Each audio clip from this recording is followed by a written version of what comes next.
சிவபுராணம். பார்வதி தேவி உருவாக்கிய புத்திரன். கைலாயத்தில் பார்வதி தேவி நீராடி கொண்டிருந்தார்.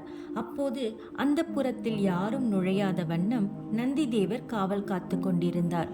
இவ்வேளையில் எதிர்பாராத வகையில் சிவபெருமான் பார்வதி தேவியை காண அவர் நீராடும் மண்டலத்திற்கு வருகை தந்தார். வாசலில் நின்று கொண்டிருந்த நந்திதேவர் தான் வணங்கும் கடவுள் இங்கு வந்து கொண்டிருப்பதை உணர்ந்தார். பிறகு அவரை எவ்விதம் நான் தடுப்பேன் என கூறி நின்று கொண்டு இருக்கையில் எம்பெருமான் நந்திதேவரை கண்டதும் எதுவும் கூற முடியாமல் நிற்க எம்பெருமான் உள்ளே சென்றார். எம்பெருமானின் எந்த ஒரு வினையும் ஒரு வினையை கொண்டே நிகழ்த்தப்படும். பார்வதி தேவி நீராடும் இடத்தில் எம்பெருமானை கண்டதும் ஒரு விதமான பதற்றம் கொண்டார். சிறிது நேரத்திற்கு பின் சிவபெருமானும் அவ்விடம் விட்டு செல்ல பார்வதி தேவி நேராக நந்திதேவரை கண்டு, நான் உங்களிடம் சொன்ன பணியை நீங்கள் செய்யவில்லை நந்திதேவரே. நான் நீராடி முடிக்கும் வரை யாரையும் உள்ளே விடக்கூடாது என்று கூறினேன் அல்லவா என்று கேட்டார். அதற்கு நந்திதேவர் தன்னை மன்னிக்கும்படி கூறினார். இனி மேற்கொண்டு இதுபோல் நடக்காமல் பார்த்து கொள்கிறேன் என உறுதி பூண்டார். அவ்வேளையில் தேவியின் தோழிகள், தாயே, தங்களுக்கு என்றும் பணிபுரிய தனியாக ஒருவர் இருப்பின் இது போன்ற சங்கடங்கள் உண்டாவதை தவிர்க்க இயலும் என்று கூறினார்கள். அவ்வேளையில் அவர்களின் கூற்றுகளை தேவி ஏற்றுக்கொள்ளவில்லை. ஆனால் தோழியின் கூற்றுகளை ஏற்றுக்கொள்ளும் காலமும் உண்டானது. திரிபுரத்தில் வாழ்ந்த அசுரர்களின் ஒருவர் அதிகம் சினம் கொள்ளக்கூடியவராகவும் மற்றொருவர் அசுர பிரிவினர்களாலேயே உடல் வலிமை கொண்டவர்களாகவும் அமைதி மனப்பான்மை கொண்டவராகவும் இருந்தனர். மேலும் இது போன்ற பல குணங்களை கொண்டவர்களாகவும் இருந்தார்கள்.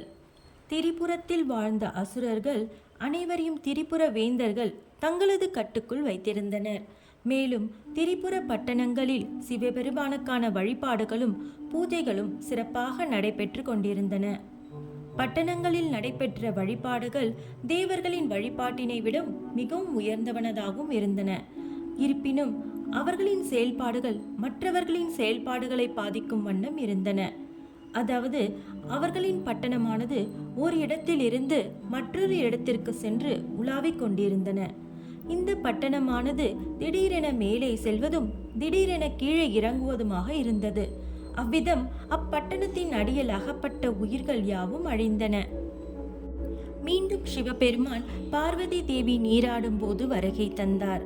இந்நிகழ்வின் போது தனது தோழிகள் உரைத்தது போல் தனது கட்டளைக்கு செயல்படக்கூடிய ஒரு பணியாளர் வேண்டும் என்பதை உணர்ந்தார் பார்வதி தேவி. அவ்வேளையில் நீராடுவதற்காக வைத்திருந்த சந்தனத்தில் நீரை விட்டு தன் உடலில் பூசிய வண்ணம் தன்னுள் இருந்த சக்தியை கொண்டும் தம் மனதில் எம்பெருமானை நினைத்து கொண்டும் ஒரு புத்திரன் உருவத்தை உருவாக்கினார்.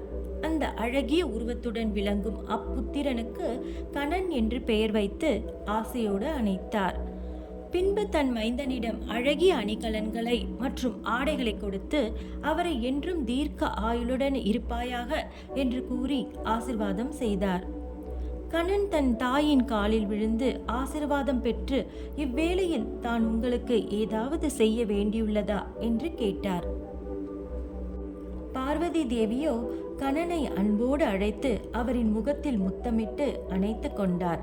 பின் கணதேவரோடு துவாரபாலகராக இருக்குமாறும் என் உத்தரவின்றி யாரையும் உள்ளே அனுமதிக்க கூடாது என்றும் கூறி அவருடைய கையில் ஒரு தண்டாயுதத்தையும் கொடுத்துவிட்டு தான் நீராடும் குளத்தை நோக்கி பார்வதி தேவி சென்றார். அவ்வேளை முதல் கணநாதன் துவாரபாலகராக இருந்து காவல் காத்தார். ஓம் நம சிவாய.